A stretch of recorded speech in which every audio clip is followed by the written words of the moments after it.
उज्जैन आए और शिप्रा आरती कैसे मिस कर सकते हैं। तो हम शाम को आराम से रेडी होके निकल गए रामघाट के लिए। हमने रामघाट के निकलने के लिए हमने बैटरी वाला रिक्शा हायर किया जो हमें 50 to 20 मिनट्स में रामघाट तक पहुंचा देता है।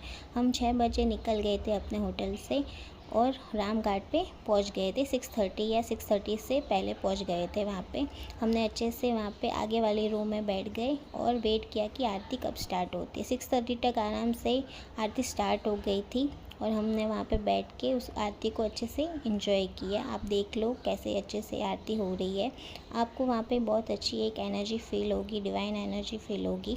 हमने वहाँ पे आरती की, हम दोनों ने आरती करके अच्छे से फिर हम नेक्स्ट हरसिद्धि माता मंदिर के लिए निकल गए, जो आपको 7 बजे से पहले पहले आप निकल सकते हो। तो वो पार्ट हम नेक्स्ट पार्ट में देखेंगे। तो stay tune with me and don't forget to subscribe my channel. Bye bye.